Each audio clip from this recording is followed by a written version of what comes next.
एक तरफ अमेरिका का चुनाव और दूसरी तरफ अर्नब गोस्वामी की गिरफ्तारी और तीसरी तरफ अगर कुछ है तो सोशल मीडिया पर फेंका गया इमरजेंसी का झाम।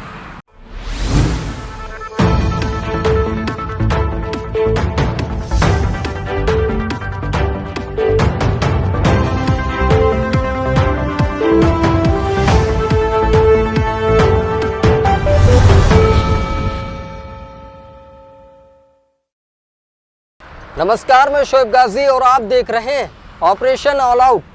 आज भारत के editor in chief Arnab Goswami की गिरफ्तारी के बाद से पत्रकारिता का असल चेहरा माने तो सामने आ गया।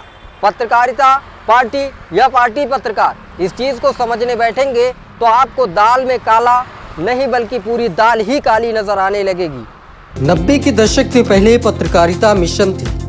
ऐसा कही जाने वाली पत्रकारिता का 90 के दशक के बाद धीरे धीरे उरूज होने लगा। आधुनिक युग की पत्रकारिता में टीवी की चकाचौंध ने लोगों के मन को जरूर भाया, लेकिन तन को नंगा कर दिया। सिर्फ यही नहीं, कुछ ने तो पत्रकारिता को फुल टाइम व्यवसाय बनाया और कुछ ने तो पार्ट टाइम में ही सल्टा दिया। पिछले दिनों महाराष्ट्र में टीआरपी स्कैम के फटे बम को भी जोड़कर आप आसानी से इस व्यवसाय को समझ सकते हैं। भारत का इंडिया कहकर जनता की समस्याओं का गला दबाने वाले कुछ टेलीविजन पत्रकारों ने कोरोना काल में प्रवासियों से कराहती सड़क को भी नजरअंदाज कर दिया और इसे हिंदू मुसलमान में बांट दिया। सिर्फ इतना ही नहीं, ये पत्रकारिता का ऐसा दौर जब विज्ञापन और खबरों में फर्क करना किसी टेढ़ी खीर से कम नहीं। तो ऐसे वक्त में आत्महत्या के लिए उकसाने के आरोप में एक पत्रकार की गिरफ्तारी इमरजेंसी के हालात जैसी कैसे हो सकती है?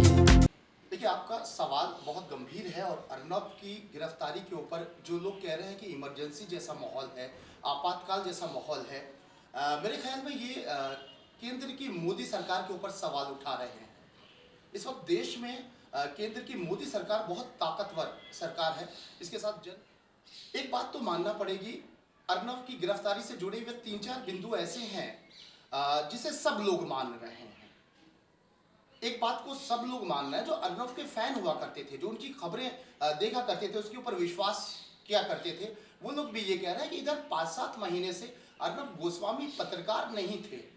वो अजीबोगरीब हरकतें कर रहे थे, पत्रकारिता उनके अंदर नजर नहीं आ रही थी। जिस तरीके से वो शब्दों को इस्तेमाल कर रहे थे, जिस तरीके से उनका लहजा था, वो आस्तीन चढ़ा के कहते थे आजा आजा आजा आजा, ये पत्रकारिता तो नहीं होती ना। उन्होंने एक तरफा पत्रकारिता लगातार की, उन्होंने शब्दों का गलत इस्तेमाल किया, उनका लहजा बकैतों जैसा था, कोई शालीनता नहीं थी, पत्रकारिता की कोई गरिमा उनमें नजर ही नहीं आ रही थी। तो इस बात को सब लोग स्वीकार कर रहे हैं। ऐसा पहली बार हुआ जब एक पत्रकार के लिए पत्रकारों से ज्यादा सत्ता के शीर्ष पदों पर बैठे लोगों की गिरफ्तारी पर ट्विटर का विरोध का सैलाब आ गया हो। इस पूरे मामले में भारत के सूचना और प्रसारण मंत्री प्रकाश जावड़ेकर की तरफ से सबसे पहले प्रतिक्रिया सामने आई। उन्होंने लिखा कि हम महाराष्ट्र में प्रेस की स्वतंत्रता पर हमले की निंदा करते हैं। प्रेस के साथ इस तरह के बर्ताव ठीक नहीं, ये इमरजेंसी के दिनों की याद दिलाता है। गृह मंत्री अमित शाह ने भी कांग्रेस और महाराष्ट्र की सत्ता में साझेदारों पर निशाना साधा और उसी अंदाज में इमरजेंसी को याद किया। फिर क्या था, मंत्रियों की तरफ से अर्नब के समर्थन में ट्वीट्स की झड़ी लग गई। गृह मंत्री के अलावा रक्षा मंत्री राजनाथ सिंह, वित्त मंत्री निर्मला सीतारमण, विदेश मंत्री एस जयशंकर और महिला विकास मंत्री स्मृति ईरानी ने भी ट्वीट कर अर्नब की गिरफ्तारी की निंदा की और इमरजेंसी की याद दिलाई। महाराष्ट्र के गृह मंत्री अनिल देशमुख ने पूरे मामले पर अपनी प्रतिक्रिया दी।